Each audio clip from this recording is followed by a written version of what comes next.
barang yang tentu dan kejap.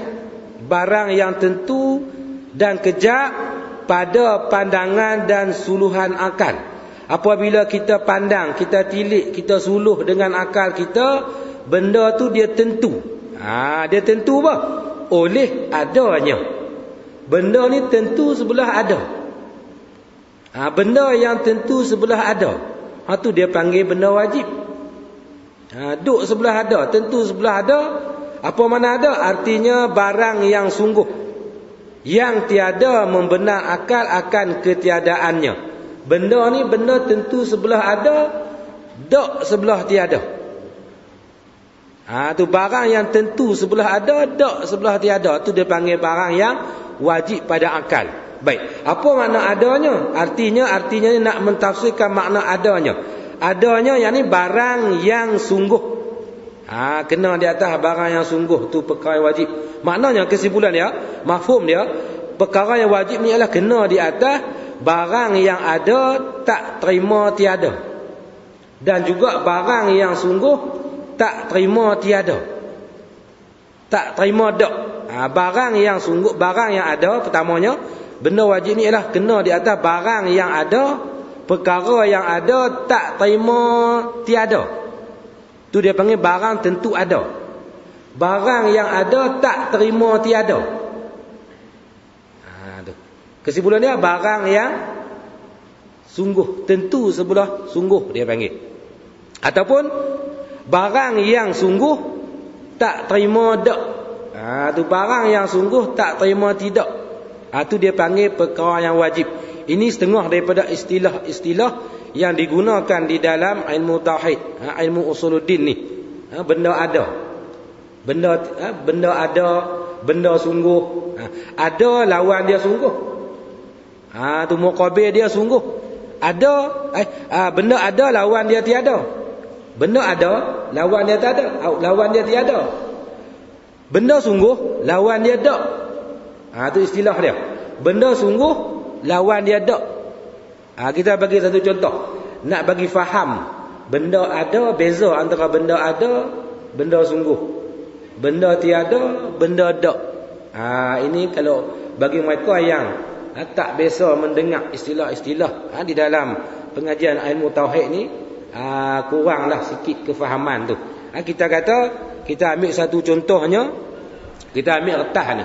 Ini retah yang ada di depan kita ni, benda baharu lah. Ini dia panggil makhluk. Kita ambil contoh makhluk dulu. Retah ni ada tak ada? Akal kita nak hukum dengan ada ke tak ada? Ada. Tentu sebelah ada dia panggil. Benda ada. Tak ada retah ni, akal nak kata apa? Tak ada retah ni akal nak kata apa? Akal kata ada. Tu barang tentu ada, tak ada. Tu mana ada lawan dia tiada. Bila barang benda ni ada, tak ada tu dak lah. Nampak tu? Tu benda ada. Benda ada ni benda yang boleh kita dapat dengan panca indera yang 5. Yang dah lepas huraian pun, huraian dia dah lepas dulu dah. Minggu-minggu yang telah lalu kita dah hurai dah. Panca indera yang 5 ni. Mana perkara ni boleh kita dapat dengan 5 panca indera. Kita boleh nampak dengan mata. Dia panggil penglihatan. Panca indera penglihatan. Benda yang kita boleh dapat, benda tu benda yang berhubung dengan cahaya. Dia panggil benda tu ada. Yang keduanya, pendengaran. Panca indera pendengaran, kita boleh dapat dia, dapat sesuatu benda yang berbunyi. Perkara benda-benda yang berbunyi seperti suara. Tu. Apabila kita dapat dengan panca indera pendengaran, suara. Suara ni ada tu. Dia panggil benda ada.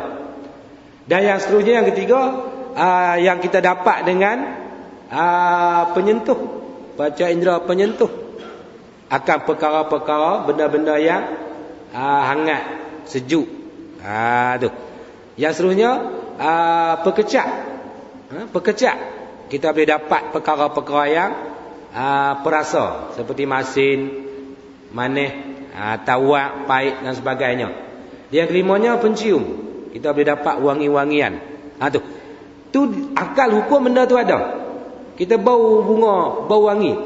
Cium-cium berwangi. Wangi tu ada tu. Tu dia panggil perkara yang ada. Tu yang kita ambil contoh yang kena di atas makhluk. Sumbangan kertas ni kita boleh dapat dia dengan kita melihat.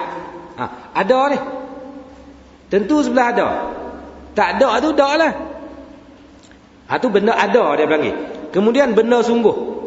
Benda sungguh ni lawan dia sungguh lawan dia tidak. Ada lawan dia tiada. Sungguh lawan dia tidak. Tu tidak. Kalau bahasa kampung kata tak. Dah. Baik, kita tengok di sini. Kertas ni nipis ke tebal? Ukur kertas ni akal kata nipis. Akal kata nipis. Nipis tu ada tak? Nipis tu ada tak? Nipis tak ada tu.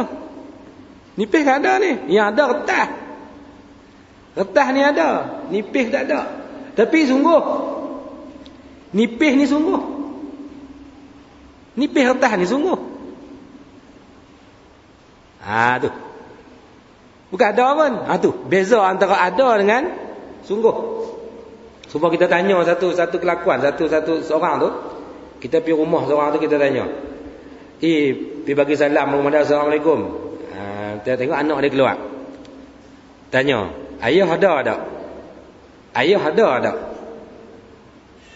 Pada ketika tu ayah dia pergi lain. Pergi ke lain. Dia jawab apa? Dia nak jawab apa? Nak jawab tak ada kan? Sebab kalau bahasa Kedah dia jawab tak ada kan? Nak jawab kata dak. Tu bahasa tu. Bahasa kampung. Kita ambil bahasa kampung dulu. Anak tu dia nak jawab tak ada, ayah tak ada. Ataupun dia nak jawab ayah dak. Nak jawab mana? Jawab kata tak ada. Kalau bahasa surat pula. Adakah ayah kamu ada di rumah? Anak tu nak jawab macam mana? Ayah saya tiada di rumah. Dia tak jawab ayah saya tidak di rumah. Tak jawab macam tu. Sebab apa? Sebab ayah tu, zat ayah tu, tubuh dia benda ada. Bukan benda sungguh pun. Baik, kita bagi satu contoh hak sungguh pula.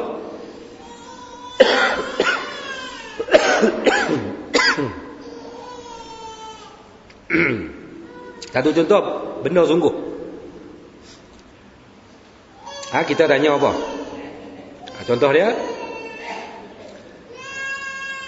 seorang tu